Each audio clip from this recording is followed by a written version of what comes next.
श्री महाप्रज्ञ गुरवे नमः। जिसके सांसों में रहता है शाश्वत शांति का स्पंदन, उस महाप्रज्ञ को वंदन, उस महाप्रज्ञ को वंदन। सत्य अहिंसा अनेकांत को अर्पित जिसका तन मन, उस महाप्रज्ञ को वंदन, उस महाप्रज्ञ को वंदन। जिसके सांसों में रहता है शाश्वत शांति का स्पंदन, उस महाप्रज्ञ को वंदन, उस महाप्रज्ञ को वंदन।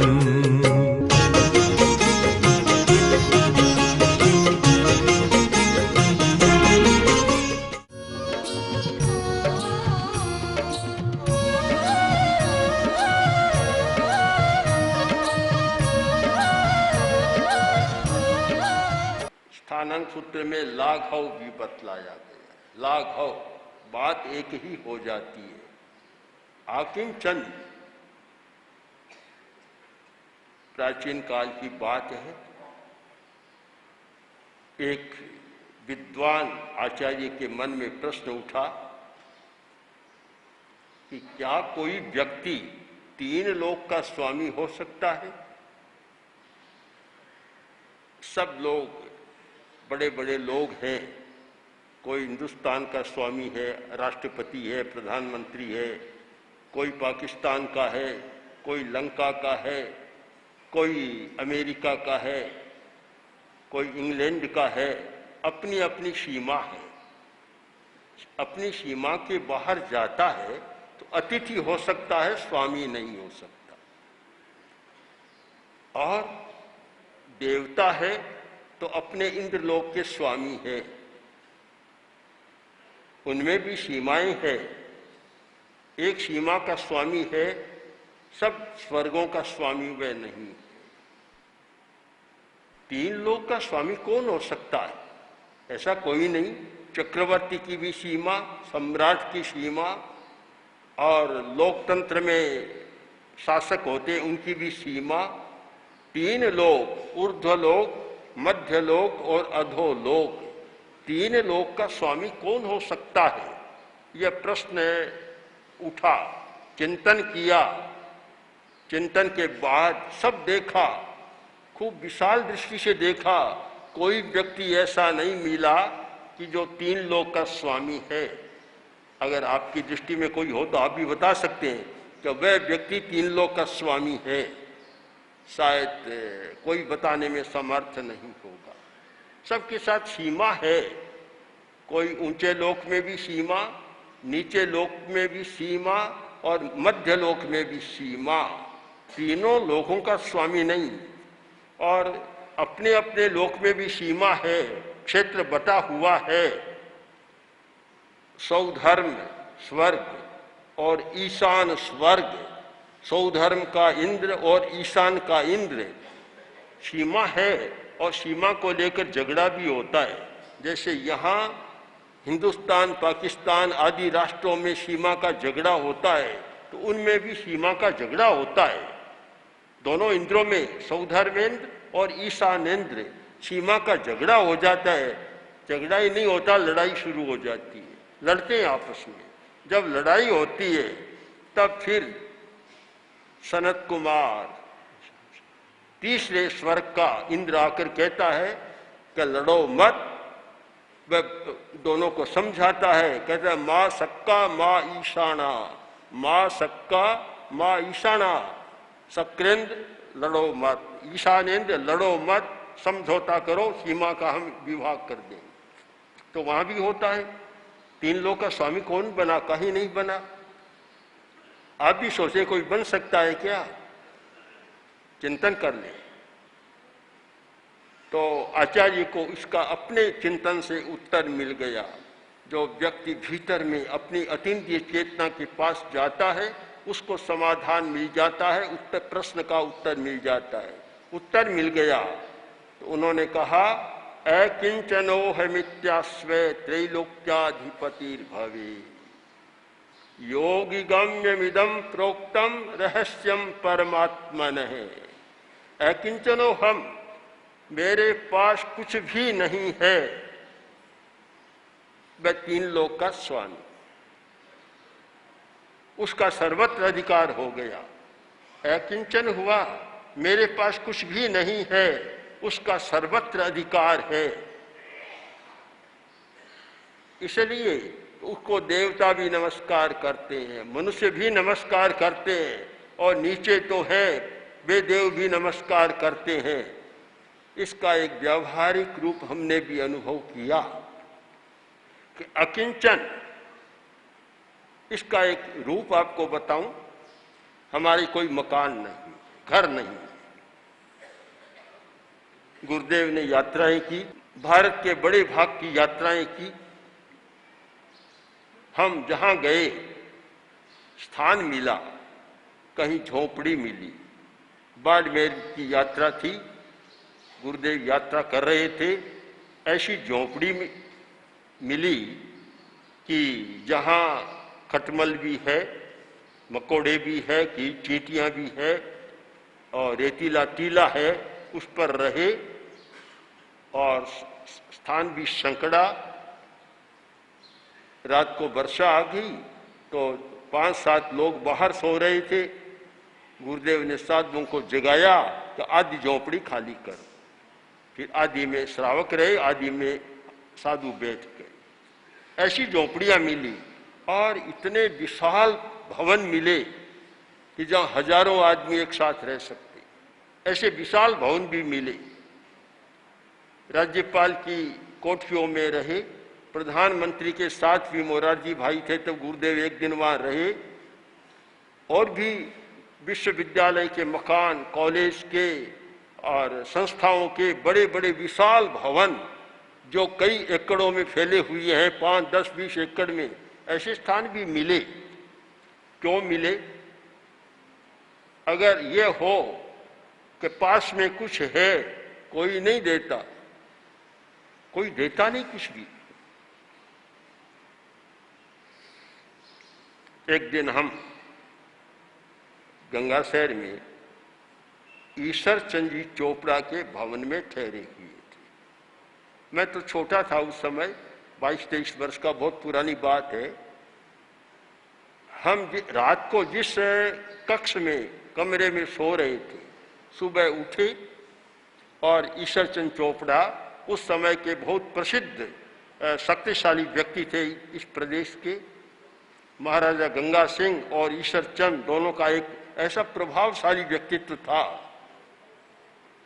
तो सुबह ईश्वर चंद जी आए, वंदना की, बैठ गए, बोले कि आपने यहाँ क्या देखा? हमने क्या देखा? आपका कमरा है, अलमारियां पड़ी है, और तो हमने क्या देखा? तो आपने भीतर क्या देखा? मैं भीतर कैसे देखे? देखने मन में भी नहीं आई, और ताले लगे हुए देखे भी तो क्या देखे? तब उन्होंने खोला, खोलकर दिखाया तो इतने कीमती आभूषण उसमें पड़े थे। अगर आज के मूल्य से करें तो कम से कम 20 करोड़, 40 करोड़, 50 करोड़ के आभूषण होंगे आज के मूल्य में। उस समय भी मूल्य था, काफी पड़े थे। दिखा दिया, हमने देख लिया। फिर मन में आया कि ये अकिंचन होने का प्रभाव है, कि इतना खतरा नहीं हुआ कभी भी। इतने आभूषण पड़े, करोड़ों के आभूषण पड़े, मन में प्रश्न ही नहीं आया कि इसमें हम कैसे रात को सुलाएं, पता नहीं क्या हो जाए। अगर किंचन होता तो कभी वह कमरा सोने को नहीं देते। अकिंचन थे, कोई खतरा नहीं था, दे दिया। और न हमारे मन में देखने का आया, न और कुछ आई, बात भी नहीं थी। आकिंचन्यम, ये कुछ भी नहीं, मेरा कुछ भी नहीं, शरीर भी मेरा नहीं। जब ये आकिंचन्य धर्म का उदय होता है, सचमुच वह अकिंचनो हमित्यास्वे त्रैलोक्याधिपतिर्भवे, वह 3 लोक का स्वामी हो सकता है। आप लोग के पास किंचन है, कुछ है, किसी के पास मान लो लाख है, किसी के पास 10 लाख है, किसी के पास करोड़ है। सीमा है। आप चले जाओ ऊटी में और के राज्यपाल की कोठी में ठहरना, भीतर ही नहीं घुसने देगा। और हमारे लिए वह कोठी राज्यपाल की भी तैयार थी, वहाँ कठिनाई नहीं थी। और कभी कभी मैं कहता हूँ, हम जितने भवनों में ठहरे हैं, कोई गृहस्थ तो उतने भवनों में कभी ठहर भी नहीं सकता।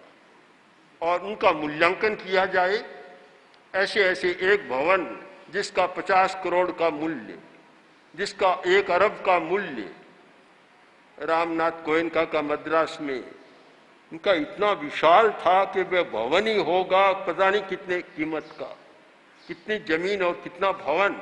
हमारे लिए सब दरवाजे खुले थे। कारण आकिंचन्यम।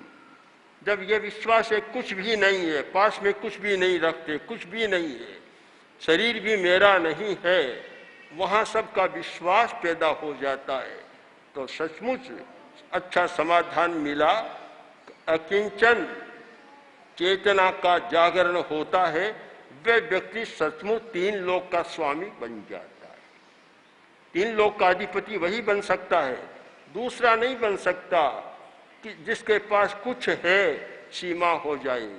सीमा है, इतना है, इतना है, इतना है। और वह कहीं दूसरे ऐसी जगह जाए, लोगों को डर रहता है कि कहीं ऐसा न हो कि कोई अड़ंगा हो जाए, खतरा भी रहता है। आकिंचन्य का उदय कैसे होता है? 3 गौरव बतलाए गए। रिद्धि रस 7 गुरु गौरवार्ता, प्रायसो जनता मिथो विवदते। रिद्धि रस 7 गुरु गौरवार्ता, 3 गौरव बतलाए गए। अहंकार के स्थान है, गर्व करने के स्थान है, या बड़प्पन के 3 स्थान है। जो आदमी अपने आप को बड़ा मानता है, बड़ा, उसके 3 स्थान है। साधु तो अपने गुरुदेव एक बार कह रहे थे, कहा गुरुदेव ने, कभी हम तो बड़े कहाँ हैं। किसी ने कोई विरोध किया, कोई ऐसा किया, गुरुदेव ने कहा हमारा क्या, हम तो चींटियां आ गई सामने तो भी पीछे हट जाते हैं, चींटियां भी हमें तो हटा देती है। तो बोला आदमी की तो बात ही क्या है, हमें कोई हटा सकता है। जो आदमी चींटियों से भी दूर रहता है, उनको भी कष्ट देना नहीं चाहता, रास्ते में वे तो रास्ता भी बदल देते हैं, हमारा चींटियां भी रास्ता बदल देती है। तो फिर हमारा बड़प्पन कहाँ, हम बड़े नहीं। अकिंचन कभी बड़ा नहीं होता, छोटा भी नहीं होता। तो 3 गौरव, रिद्धि, तिवि, आज थानांग सूत्र का और भी आवश्यक सूत्र का एक महत्वपूर्ण सूत्र है, तिविहे गारवे पन्नत्ते। इद्धि गारवे, रस गारवे और छाया गारवे। 3 प्रकार का बड़प्पन होता है, गौरव होता है, गर्व का स्थान होता है। एक रिद्धि का गौरव, एक रस का गौरव और एक साता का गौरव। एक रिद्धि का गौरव, आदमी बहुत गर्व करते हैं कि मेरे पास इतना है। बोले न बोले, बहुत लोग तो बोल भी देते हैं, और नहीं बोलते हैं तो मन में गर्व जरूर रहता है। कुछ लोग तो बोल देते हैं। एक भाई हमारे पास आया, अब तो काफी वर्ष हो गए उस बात को, अब तो बहुत विकास हो गया। अब उसको गर्व की अनुभूति हमें करानी थी। बोला कि मैंने लड़की की शादी, मैंने सुन लिया, जिज्ञासा कोई थी नहीं, पूछा नहीं, अपने आप फिर आगे बोला कि दिल्ली में की थी। फिर आगे बोला कि अमुक होटल में की थी, जो दिल्ली का श्रेष्ठ होटल है उसमें की थी। अब मैं पूछता रहा, बताता, तब तो ठीक बात थी, मैंने कोई जिज्ञासा थी नहीं, पूछा ही नहीं, कुछ भी बोलता ही गया। और महाराज शादी में मैंने 50 आइटम बनाए। वह पुरानी बात है, आज तो कहता 100, 150, 200 बनाए। अभी सूरत में कोई शादी हुई थी, 200 आइटम बनाए। अब तो और विकास हो गया काफी। अब सारी गर्व की वह भाषा बोल रहा था, मैंने गर्व अहंकार गौरव बोल रहा था उसका, कि मैंने 50 आइटम बनाए। बोलता गया, बोलता गया, बोलता गया, बखान करता गया, अपने गर्व को प्रकट करता गया।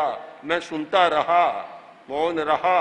आखिर जब मौन हुआ तब मैंने एक ही प्रश्न किया कि इतने बढ़िया होटल में की, इतने आइटम बनाए, साथ में एक हॉस्पिटल बनाया या नहीं बनाया?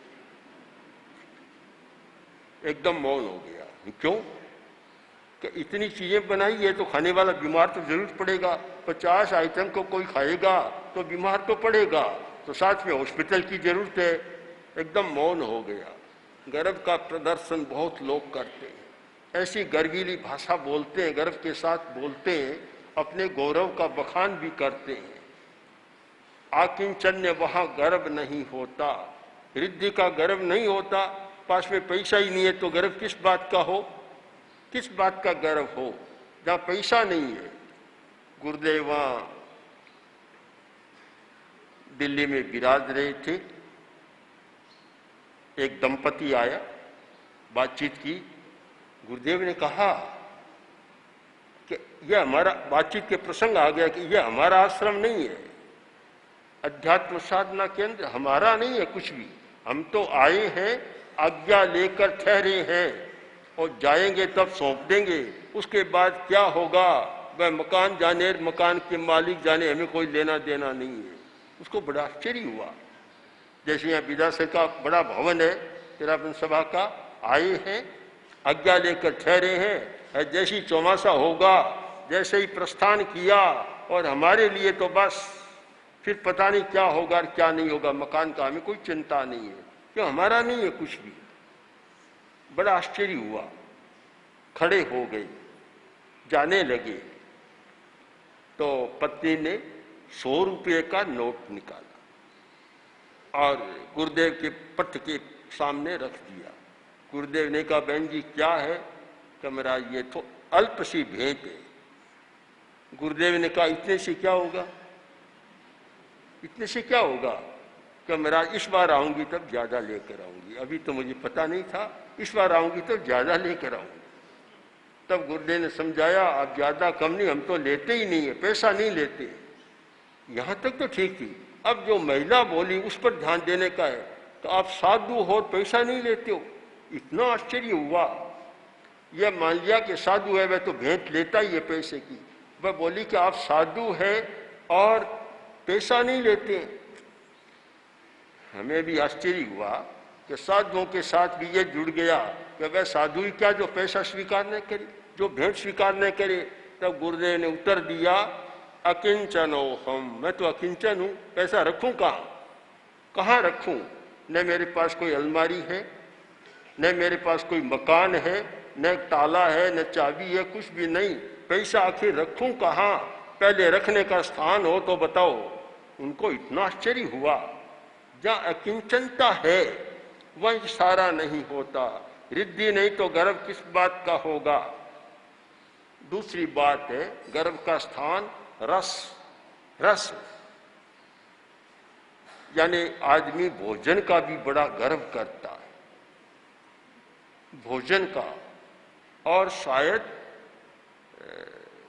ये भोजन की चर्चा भी बहुत चलती है। आज खाया, उसके घर खाया, इतना स्वादिष्ट भोजन था, आज वह चीज खाई इतनी स्वादिष्ट थी। और आज तो जो विज्ञापन आते हैं, ऐसे भोजन के लुभावने विज्ञापन आते हैं। बाहर में जाता हूं जब देखता हूं कि भीते शायद कोरा चूना नहीं रहा, इतनी चीजें लिख दी कि हमने तो कभी नाम ही नहीं सुना, नाम ही जानते नहीं है जिनका। हाँ, नाम ही नहीं जानते। अगर एक ही चीज का नाम जानने का प्रयत्न करें तो घंटा भर तो लग जाएगा कि ये क्या, ये क्या। 20 30 40 नाम लिखे हुए हैं। हम तो इतना तो जानते हैं, रोटी है, फल साग है, दूध है, दही है, थोड़ी बहुत मिठाइयों का नाम जानते हैं, थोड़ा बहुत बड़ा पकौड़ा जानते हैं। पर यहाँ तो इतने नाम, देशी विदेशी, पंजाबी, फलाना, इतना कहीं भटूरा कटूरा, कोई पता नहीं क्या क्या लिख दिया। रिद्धि रस सात गुरु गौरव वार्ता। यह रस का भी बड़ा गर्व है कि ऐसा बढ़िया भोजन, ऐसा, और चर्चा का बड़ा विषय बनता रहता है। आज ऐसा बना, वैसा बना, क्या होता है पता नहीं। तीसरा सुख का गौरव। सुख का जो अनुकूलता मिलती है, अनुकूल स्थितियां, सुख मिलता है, उसका भी आदमी बखान करता रहता है। उसका गर्व होता है, मुझे इतना मिला, मुझे इतना धन मिला, इतना परिवार मिला, इतना ये मिला, वह मिला, और उसका भी गर्व करता रहता है, उसका बड़ा गर्व होता है। ओम श्री महाप्रज्ञ गुरवे नमः। गुरवे नमः, गुरवे नमः। ओम श्री महाप्रज्ञ गुरवे नमः। गुरवे नमः, गुरवे नमः। ओम श्री महाप्रज्ञ गुरवे नमः। गुरवे नमः। ओम श्री महाप्रज्ञ गुरवे नमः।